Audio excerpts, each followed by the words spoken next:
আসসালামু আলাইকুম ওয়া রাহমাতুল্লাহি ওয়া বারাকাতুহু। পরম করুণাময় ও অসীম দয়ালু আল্লাহর নামে আরম্ভ করতেছি। আজকের যে ভিডিওটি নিয়ে আলোচনা করতে যাচ্ছি সেটি হচ্ছে আপনার একটা শিক্ষা প্রতিষ্ঠান, দোকান কিংবা ব্যবসা আছে। সেই শিক্ষা প্রতিষ্ঠান, দোকান, ব্যবসার জন্য একটি ক্যাশ মেমো কিভাবে তৈরি করবেন সেটি এই ভিডিওর মাধ্যমে আজকে আলোচনা করব। সো ভিউয়ার্স, আপনারা আর দেরি না করে এই ভিডিওটি প্রথম থেকে দেখতে থাকুন।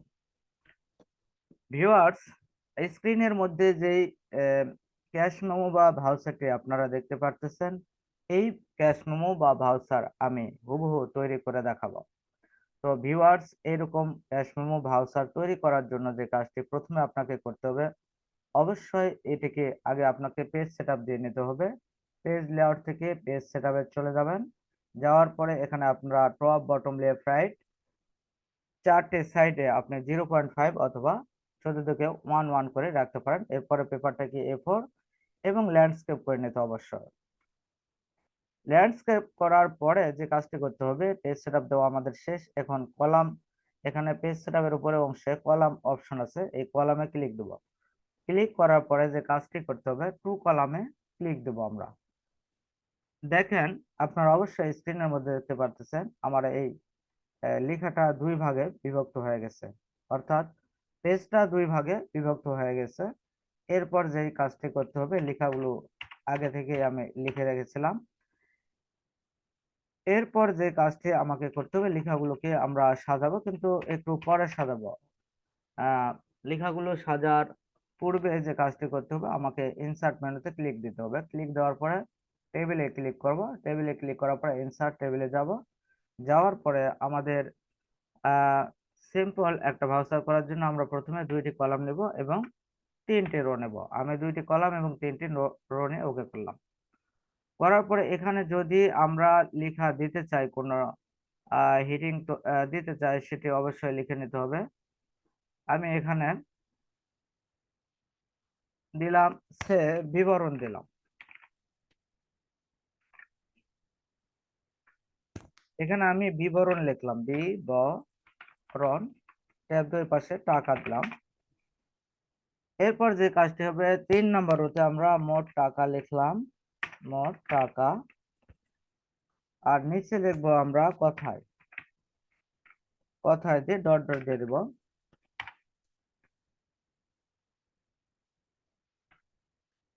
ডট ডট দেওয়ার পরে কথায় লেখার নিচে আমরা আরেকটি অপশন দিতে পারি, সেটি হচ্ছে আদায়কারী স্বাক্ষর। এখানে আমি আদায়কারী স্বাক্ষর দিয়ে দিলাম।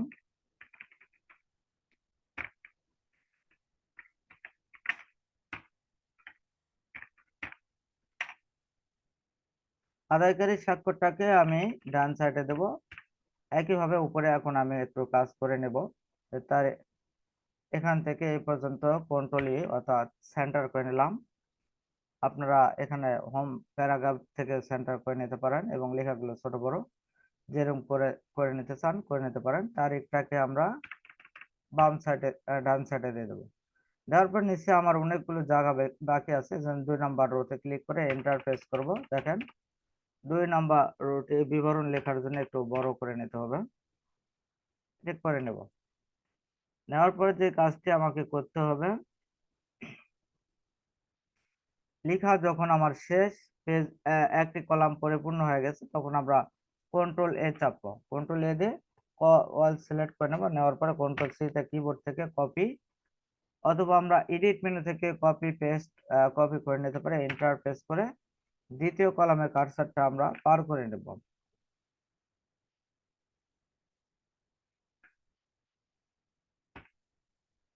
তো লেখা শেষ। এরপর আমি সিলেক্ট, কন্ট্রোল C, লেখা শেষে কার্সার রাখবো। এন্টার প্রেস করে কন্ট্রোল V দেব। তো দেখুন ভিউয়ার্স, অতি সহজে আমরা দ্রুত একটি ভাউচার তৈরি করে ফেললাম। ভিউয়ার্স, ভিডিওটি যদি আপনাদের ভালো লেগে থাকে এবং আমার ভিডিও থেকে আপনারা যদি একটু উপকৃত হন, তাহলে অবশ্যই আমার চ্যানেলটাকে সাবস্ক্রাইব করবেন এবং আমাকে নতুন নতুন ভিডিও তৈরি করতে সহযোগিতা করবেন। আল্লাহ হাফেজ।